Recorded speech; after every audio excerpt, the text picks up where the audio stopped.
Hello students, आज के इस लेक्चर में हम फर्स्ट यूनिट के कुछ टॉपिक्स जो पेंडिंग है वो डिस्कस कर रहे हैं। Firstly we will discuss about the spectral distribution in black body radiations. Black body के रेडिएशंस का जो स्पेक्ट्रल डिस्ट्रीब्यूशन होता है, किस टाइप से हमें इंटेंसिटी वेवलेंथ का ग्राफ मिलता है, स्पेक्ट्रा जो उसका मिलता है हमें, तो वो टेम्परेचर के करस्पॉन्डिंग किस टाइप का मिलता है उसके बारे में हम डिस्कस करेंगे।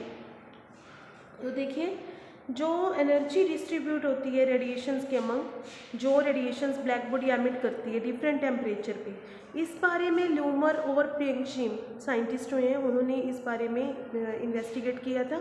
उन्होंने क्या किया कि किसी सोर्स को डिफरेंट टेम्परेचर्स पे रखा, लेकिन वो जो डिफरेंट टेम्परेचर्स पे रखा था वो फिक्स टेम्परेचर्स लिए थे उन्होंने, ठीक है।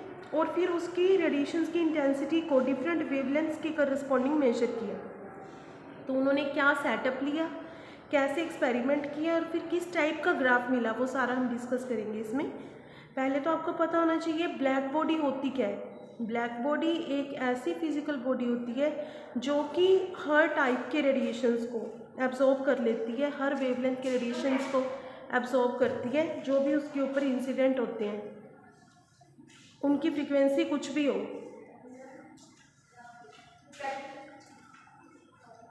फ्रीक्वेंसी कुछ भी हो, एंगल ऑफ इंसिडेंस कुछ भी हो, बट डिफरेंट वेवलेंथ के करस्पॉन्डिंग जो रेडिएशंस होते हैं उन सभी को वो एब्जॉर्ब कर लेती है, ठीक है।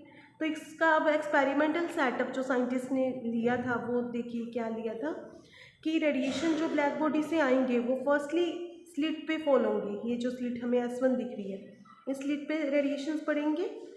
और फिर उसके बाद उन्होंने क्या किया, ये M1 मिरर लगाया हुआ है, ये इनको रेडिएशंस को जो इस पे इंसिडेंट होंगे उसके बाद वो यहाँ से इस मिरर पे फॉल होंगे जो कि इनको रिफ्लेक्ट कर देगा। तो इस मिरर से रिफ्लेक्ट होने के बाद पैरेलल बीम जो रेडिएशंस की है वो क्लोज पर, या हम जिसे कह सकते हैं रॉक सॉल्ट प्रिज्म, ये जो ABC है ना, इन्होंने रॉक सॉल्ट प्रिज्म लिया हुआ है, इस पे फॉल होगा ये रेडिएशंस। जो ये हमने प्रिज्म रखा है इसको स्पेक्ट्रोमीटर का जो ऊपर वो होता है ना रोटेटिंग टेबल, उसके ऊपर रखा हुआ है, ठीक है। तो वो उस पर पड़ेंगे रेडिएशंस।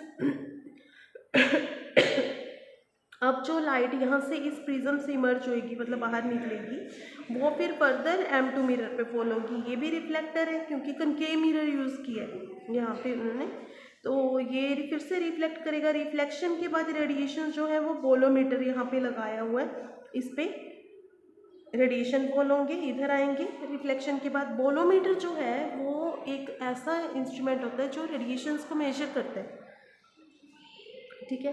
तो अब देखिए क्या होगा, बोलोमीटर के ऊपर फॉल हुए वो, तो बोलोमीटर का जो कनेक्शन है वो सेंसिटिव गैल्वेनोमीटर के साथ है, मतलब ये गैल्वेनोमीटर के साथ कनेक्टेड होता है। और प्रिज्म टेबल जो है वो रोटेट कर रहे हैं स्लोली, ताकि डिफरेंट पार्ट जो रेडिएशन के है ना, रेडिएशन स्पेक्ट्रम के जितने भी डिफरेंट पार्ट हैं वो इंसिडेंट सारे के सारे बोलोमीटर पे हो सके।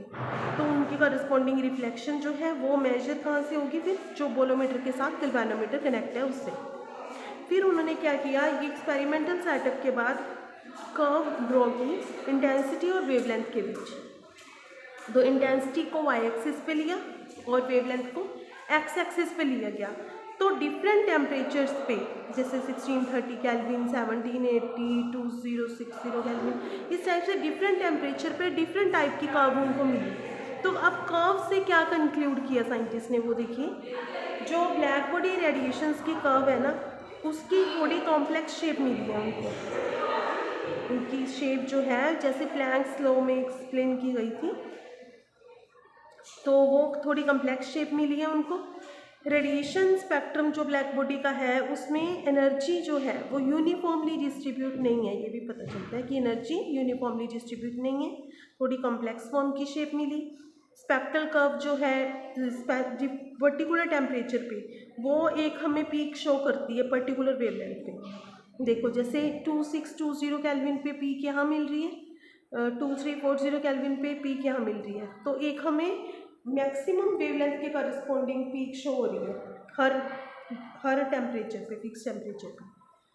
तो इंटेंसिटी जो रेडिएशन की है वो फर्स्टली तो इंक्रीज हो रही है वेवलेंथ के साथ, फिर वो डिक्रीज हो रही है मैक्सिमम वैल्यू पे पहुँच के। ठीक है। तो इस टाइप का हमें कर्व मिल रही है इसमें। अब जैसे जैसे टेम्परेचर ब्लैक बॉडी का इंक्रीज हो रहा है, जैसे ये 1630, फिर 780 ले, फिर 2060, ऐसे करके टेम्परेचर जैसे जैसे बढ़ रहा है, तो हम क्या कह रहे हैं, क्या देख रहे हैं यहाँ से कि जो पीक वेवलेंथ है, मैक्सिमम वेवलेंथ है, वो डिक्रीज हो रही है। वो यहाँ से साफ पता चल रहा है। 1630 पे देखिए, 1630 पे तो इतना क्लियरली विजिबल नहीं है। 1780 पे यहाँ पे है पीक, 2060 पे यहाँ पे, 2340 पे थोड़ा सा और इधर शिफ्ट होगी, 2620 पे और, मतलब क्या पता चल रहा है कि पीक वेवलेंथ की वैल्यू कम होती जा रही है जैसे जैसे टेम्परेचर इंक्रीज हो रहा है। तो लैम्डा एम जो है वो किसके इनवर्सली प्रोपोर्शनल है, टेम्परेचर के।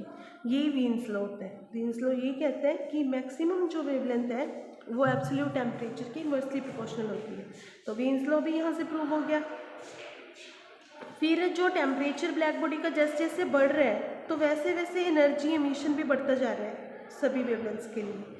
तो ये भी हमें पीक से पता चल रहा है। अब देखो, जो एरिया है ना इस कर्व के अंडर, वो टोटल एनर्जी को बता रहा है जो रेडिएट हो रही है ब्लैक बॉडी से। तो जो एनर्जी एमिशन है वो जैसे जैसे टेम्परेचर बढ़ रहा है वैसे वैसे एकदम से बढ़ रहा है, क्योंकि उतना ज़्यादा एरिया कवर होगा उस कर्व के नीचे का। जितना टेम्परेचर बढ़ता जा रहा है ना, उतना ये जो कर्व है वो ज़्यादा एरिया कवर कर रही है। जैसे 2060 पे तो इतना ही एरिया है, जैसे टेम्परेचर बढ़ गया ज़्यादा एरिया कवर हो गया, फिर उससे ज़्यादा टेम्परेचर हुआ तो और भी ज़्यादा एरिया कवर हो रहा है पीक उसके कर्व के नीचे का। तो कर्व के अंडर का एरिया बेसिकली यहाँ पे एनर्जी एमिशन को बता रहे हैं, एनर्जी जो रेडिएट हो रही है ब्लैक बॉडी से उसको बता रहे हैं। वो हमें यहाँ से क्लियरली विजिबल है कि जितना ज़्यादा टेम्परेचर हो रहा है उतना ज़्यादा एनर्जी एमिशन का रेट बढ़ रहा है, क्योंकि एरिया बढ़ रहा है। तो यहाँ से स्टीफन बोल्ट्जमैन लॉ भी प्रूव हो गया कि ई जो है वो डायरेक्टली प्रोपोर्शनल है T4 के। अब टी के क्यों नहीं लिया, क्योंकि टेम्परेचर का कम, टेम्परेचर में इंक्रीज हो रहा है बट वो उतने रेट पे नहीं हो रहा जितने रेट पे एनर्जी एकदम से बढ़ रही है एमिशन वाली। ई डायरेक्टली प्रोपोर्शनल है T4 के। ये है Stefan Boltzmann law.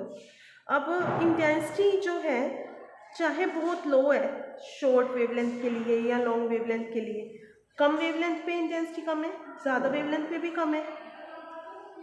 At any temperature above absolute zero energy theoretically emitted at all wavelengths, black body radiation curve never reach, कभी भी ये जीरो को अप्रोच नहीं करती। एक ये भी यहाँ से पता चलता है।